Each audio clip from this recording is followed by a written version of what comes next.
Those are kind of the two big questions. Where to grow, so where are those growth opportunities, and creating solutions that business customers will want to buy, but will keep them sticky and coming back for more so that they can have that recurring revenue. Those are the two big questions. Welcome to Monday Mornings with Michelle, the new business podcast. Whether you're kicking off your day or kickstarting your business, Michelle is going to kick your ass into next week with the essential fours: strategy, systems, support, and state of mind. Now, welcome to center stage, Michelle Nedelec. Hey there, peeps. This is Michelle Nedelec, and I'm super glad that you're here with us today because I have most amazing guest, Michael. Michael, thank you so much for being here today. Thanks, Michelle. Great to be here. Awesome. So give us a 5,000-foot view of who you are and what you love to do. Great. So I'm Michael Haynes. I am an SME business growth specialist. So my focus and passion, Michelle, are working with small and medium businesses, working with the CEOs and leadership teams of those businesses, particularly service-based businesses. So like your professional service firms, like your accountants, lawyers, engineers, IT organizations, education training organizations, telecommunications companies. And Michelle, I focus on working with those companies that want to sell their products and services and solutions to other businesses. So I'm very much focused on the B2B space. So I'm your SME B2B specialist. So that's my area of genius, area of focus. Nice. Slammed you with a couple of acronyms, and it's going to be a day full of them. I can tell. It's all good. So how did you get into the business growth specialty? So business growth specialty. So going back to my career back in Canada, after I finished my MBA at Dalhousie and was working in corporate, I've always been working in roles in that interplay between marketing, sales, and strategy. So really helping companies. I was working with bigger companies like your Canadian Tires or Kraft Foods, helping them to understand their markets, understand their customers, and how to translate that understanding into real meaningful strategies and actions. Been doing that in corporate for a long time. Then in 2010, had the epiphany, you know what, I really enjoy what I do, but big corporate's really not for me. And decided, you know what, I really want to be working more with small and medium-sized businesses because I think there are lots of genius there where people are working on their businesses, but they really haven't developed the abilities of how to really effectively understand their market and customers to take their businesses to the next level. So it was really in 2010 that I made that transition of taking my skills and knowledge from big corporate and how to apply that, how small and medium businesses can do so, and specifically in the business-to-business realm where there's massive opportunities for our small, medium business owners and entrepreneurs. Nice. Oh, we are going to have fun with you today because you were talking my love language, business strategies, going, yes, it's going to be awesome. So in my limited experience of big business, so I have never worked a real corporate job. I've worked for companies that had like a couple of hundred employees, but I've never worked for the big IBMs, those kind of things. My understanding and assumptions in them, especially when it comes to brand awareness versus brand conversion or marketing conversion, and from business books that I've read, is that they talk two different languages. Like when you talk big business, they're talking numbers, they're talking KPIs, they're talking number analysis, and small business is like, I have a P&L is a what? It's totally different. So talk to me a little bit about kind of the culture shock that you might have had transitioning. So great question, Michelle. So really, I would say, small, medium business owners are very switched on, very knowledgeable, very sophisticated. So they're used to dealing with numbers and business concepts. You do have to watch the language. And that was one of my big things that I had to make the adjustment. So when I was working in big corporate and we're talking about understanding customers and markets, I talk customer insight and market segmentation, CVA, net promoter score. When dealing with small, medium businesses, I just talk to them about, okay, what do you understand about your markets, your customers? What are the industries that you're going after? Do you understand your business buyers, your decision makers? So that's more simpler language, but still really focusing on what are some of the core key concepts and things they need to be doing, like understanding your markets, understanding not just the business customer, but the decision makers, the actual business buyers, and just using that language. Secondly, Michelle, also the tools in which are used and the mechanisms to do so are much more, I guess, practical. I really try to take a practical, actionable oriented approach. So I don't talk about segmentation studies and all those kinds of things that I would be when I'm dealing with corporate. With your small, medium businesses, it's like, well, have you had customer meetings, customer workshops, setting up customer advisory forums, doing your breakfasts, your seminars, tapping into your industry professional associations. These are all practical and tangible things, which also big corporates can do. But for small, medium business owners, that's what they need to be doing and talking in that language. They understand it, they get it, and it's enabling them to really take action. So it's really around the language and contextualizing for them. Nice. So what is it about that small medium, other than their enthusiasm and their action taking, that you'd love to work with? Why small, medium businesses for you? Well, Michelle, really, it is those two, the enthusiasm, action taking, you can get results. To be quite honest, I spent a lot of time in corporate doing a lot of work around, understanding markets, developing strategies, but then the strategy would sit on the shelf. I had some, corporate clients that I've worked with that you can see, versions 1 through 10 of the strategic plan, but what have they executed? They've done nothing. Whereas small, medium business owners will take action. I believe, strategy, you need to have strategy. It should be short and concise. Even for my largest SME customers, we don't have a strategy document more than 7 to 8 pages, including appendices. Okay, the full document, everything should be very actionable. And small, medium businesses will take action. Then we see what works, what doesn't work. Whereas in big corporate, we just did a lot of, analysis, strategy planning. Oh, it's time for the next cycle. And you're reiterating the plan with no actions being taken. So it's really that, execution and seeing results and just getting that satisfaction of seeing your small, medium businesses make those transitions, having those journeys and making achievements, progression, and really, having impact. That's really what I love about working with my peeps of small, medium businesses. Nice. I love that. So how quickly could somebody start to scale their business once they're working with you and they're starting to figure these different aspects out?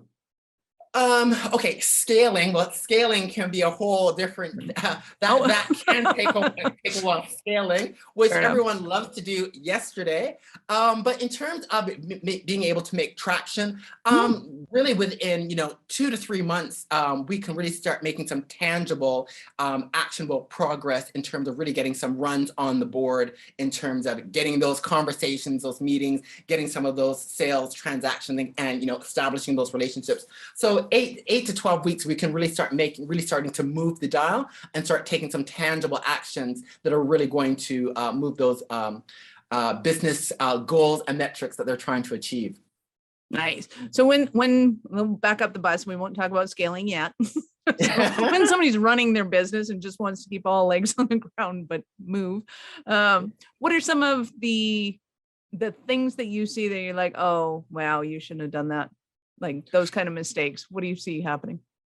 One of the first things I see with small, medium businesses is often, which I often saw with large corporates too, is not having enough understanding of the markets and customers that you serve. One of the first questions I will ask in one of my initial meetings is, when the last time you've had a conversation with the current decision makers in some of your key target organizations? Having those discussions, Michelle, to understand, who those decision makers are. And in this environment, there's lots of moving around of roles and titles, but understanding who that decision maker is. And often in B2B, there are several of them, but knowing who those key decision makers are, what are their priorities? What are their key challenges? Having an in-depth understanding of that, which you can do through having a short conversation with them, is critical, because that will help you know where you need to be focusing within your organization. And I often find with small, medium businesses, they haven't done enough of that. So they don't have that current understanding of their customers, those decision makers, and also what's going on in those industries and markets that they're targeting as well. So that's often one of the first areas that we focus in on, is filling in those gaps. So we have that depth of understanding required so we can take action. Nice. So when you're having those conversations, who or how do you necessarily start those conversations? So I know a lot of business owners go, oh, that's up to the sales guys, they need to talk to them. And then other ones are like, no, that's managers. And then other ones going like, you're the CEO, you got to make the decision, so you got to go talk to them or send out an email. In That terms of everybody having can- those kinds of strategic discussions, I like to have discussions. I ideally, and with small, medium businesses, it can be somewhat easier. I like to have it with your senior leadership team. So No, but I mean, when you're talking to them and you say, okay, you need to go in and talk to your clients' decision makers, who our company A has to talk to company B, who is the client. Who does company A send in to talk to the decision makers at company B? So it will depend.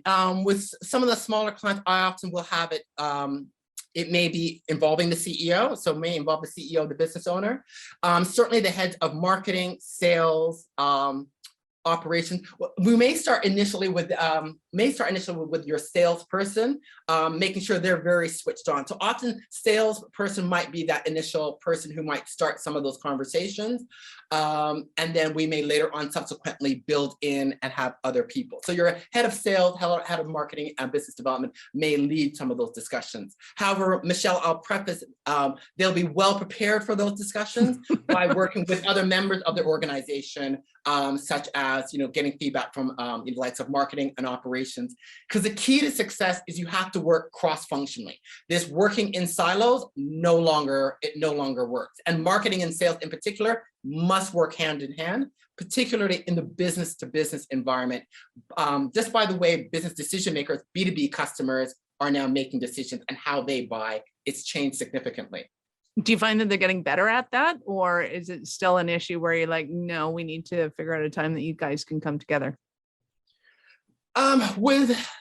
It's a bit of a mixed bag. I find with small, medium organizations, it is that I've been working with, it's been easier because they are smaller, more lean, and a bit more open. I find often getting marketing and sales to work together is easier. But it is quite critical that they are working together. And the reason why, Michelle, is that business customers, business decision makers are doing a lot of independent research now online. They don't want to talk to a sales rep until much later in the process. They're Googling, they're going online, they're talking to people in their industry associations, they're a part of various kinds of groups, online communities, forums, mastermind. So they're getting information, they're working with colleagues, and they're doing a lot of this, they're attending events. These are the kinds of things that they're doing as part of their research, as part of their purchase decision process. And they're doing a lot more of that. And then it's not until much later in that research process that they want to be talking to sales reps. Hence, marketing and sales have to work together, as marketing needs to provide the right kinds of tools, insights, information, the white papers, the kinds of tools where business buyers look for information. We need to proactively provide that up front. And then sales needs to be prepared for once they actually get to have those discussions, to be able to go in with the CEO and the senior heads and have those strategic discussions and be talking not as a salesperson, but as a strategic advisor and partner to really discuss their challenges and issues that prospect has and how you're going to work with them to achieve their objectives. Nice. I love that. And I find with a lot of the clients that we work with, it's kind of easier said than done, getting sales and marketing to talk to each other and speak the same language, making sure that everything's going smoothly. Do you have kind of ideas or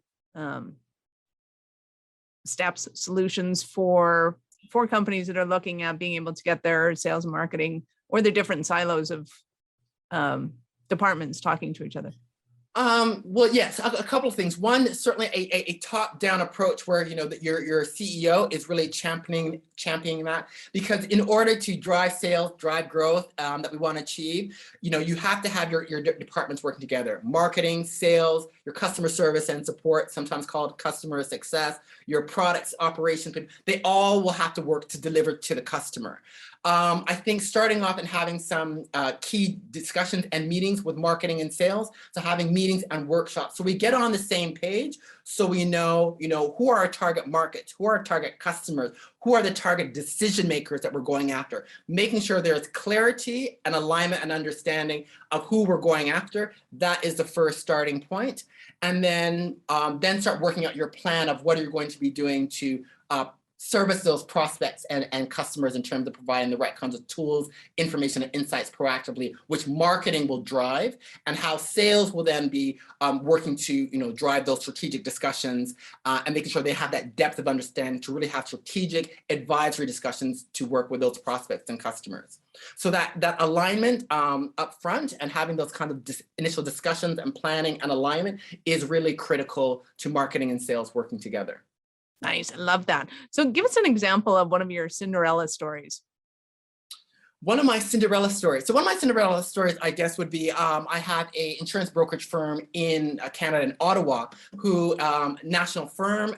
They've been looking to a family business, been around a long time, was seeking to grow, and through implementing some of the approaches I've talked about by working with them to making sure that the team is really got an clear understanding of what were some of the growth market opportunities in some niche sectors, because they really want to build out the business, but they want to identify, are there some niche industry sectors we could go into to build out our insurance business, and what sorts of insurance solutions and packages they could offer. So I was working with their marketing and sales team, making sure building out an in-depth understanding of the Canadian landscape, where they were currently, where were some of the opportunities to provide some new kinds of insurance offerings. They were able to really expand out the company nationally, and now they provide comprehensive insurance solutions, commercial business insurances for some niche sectors such as like funerals, dental, and a few technical areas as well. But it all was based on really going through that process of working with their teams to understand where are they currently serving, who they were serving well, having an understanding of what are some of the needs of insurance customers, where were some of the growth pockets, and again, through understanding customers, interviewing customers, really having an understanding what's going on in some of those target industries, and then building out the right kinds of insurance solutions to really meet the needs of those niche sectors. And now the company is going from strength to strength, and now they're at a point now they're looking to scale and really take things to the next level. So that's one of my success stories. Nice. I love that. So for people who don't understand that glass ceiling, if you will, of building a business and then scaling, in your experience, what is that glass ceiling like? How do you know that you're getting there? And what's the difference between just wanting to grow your business and actually scaling? So yeah, great question, Michelle. So really in the whole growth journey of things, if early stage businesses want to get those initial runs on the board. So getting those initial clients and customers. So for those kinds of businesses, I say start small, pick one particular sector that you're going to go after. So if we take my insurance brokerage firm example, as an early stage, we might say, okay, we're just going to go after professional service businesses to see what are the opportunities. And so you want to see, to implement what marketing and sales strategies are going to work that get you those initial clients and customers, and not just getting them to buy from you, but also to renew from you and hopefully maybe give you some referrals as well. So what's going to start giving us some momentum? So then as you're starting to get momentum, you're getting some more sales, then you might say, all right, let's see what other customer segments, what other industries, what other geographies we can expand to, where we can take our offerings using those marketing and sales processes that we found have worked, that have not gotten just initial sales, but renewals, cross sales, and referrals. Where are some other opportunities? So then you start expanding out to other geographies, other customer types, potentially other markets. As that's happening now, then you want to be looking to see, okay, now how can we expand and take things to the next level to potentially other industries, other markets? Where are things really reputable that we can start bringing in joint venture partners and really start taking things to the next level to really be able to grow, to really start getting into that scale mode. So it's kind of that evolution from initial runs, gaining some momentum, and then really looking at how you can really expand out through other industries, markets, more channels, channel partners, and really looking then to really ramp up and really take the growth exponentially. Nice. Love that. So what are the stumbling blocks that somebody might have right now and they're thinking, oh my God, Michael, I need you so bad in my company?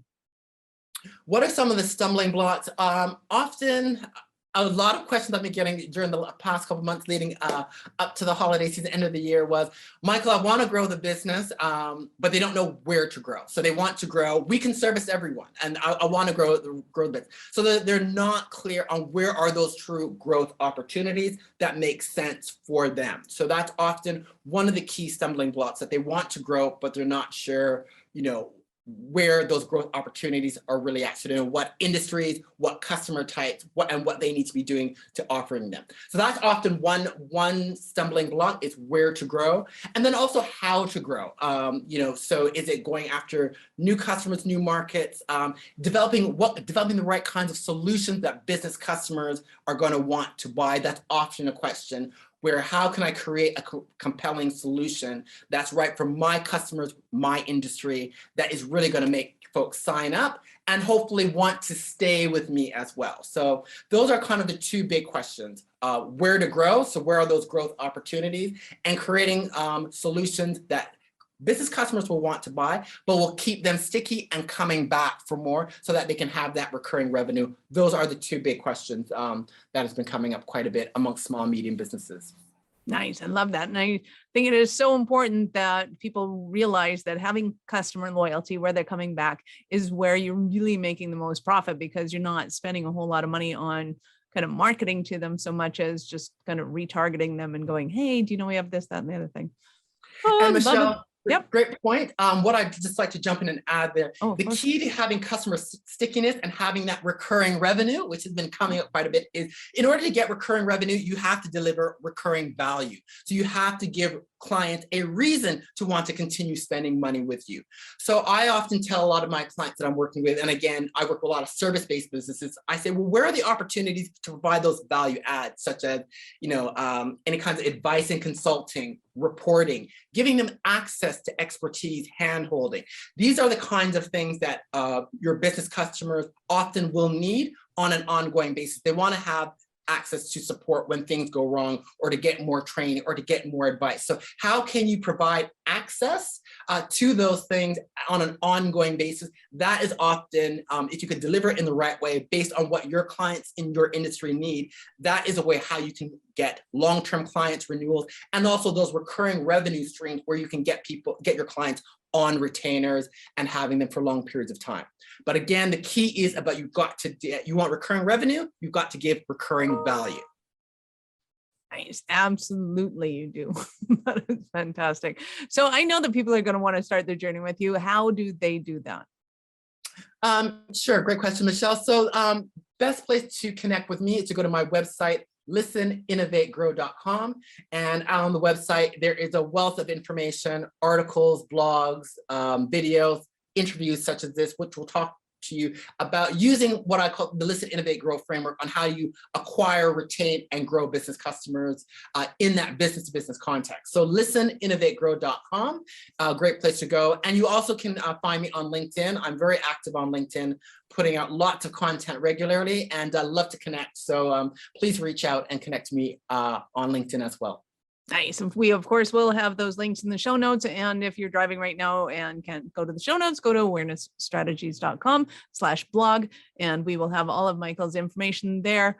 And you'll be able to search him under Listen, Innovate, Grow, Michael Haynes, and Business Strategies. Anything else you've heard that connects, you'll be able to find him. That is awesome. Thank you. So again, I want to thank you so much for your time. I know how valuable it is. We're almost coming to the end, but I have to ask you this. At what point in life did you know that you were a special kind of crazy enough to think that you could become an entrepreneur? I would have to say probably back in 2010, in one of my last corporate roles. I was sitting in a meeting and I just thought, you know what? I've had enough of some of the corporate stuff. I won't use any expletives. I thought, you know what? It's time for a change. So 2010, hitting a milestone age with a big 4-0. So yeah, sitting in a corporate boardroom, I just thought, no, I can do better. I can serve, I can have more of an impact. And who do I really want to serve? So that's really when I kind of had that light bulb moment. Nice. I love that. I have to ask because, I never know when people kind of start losing the faith in entrepreneurialness and they're going, oh my God, it's me. And it's like, no, it's not you. You're special. You are crazy. Keep going. You can do it. That is awesome. Awesome. Well, thank you again for your time. I do appreciate it. Any last words for our peeps? Have a growth mindset.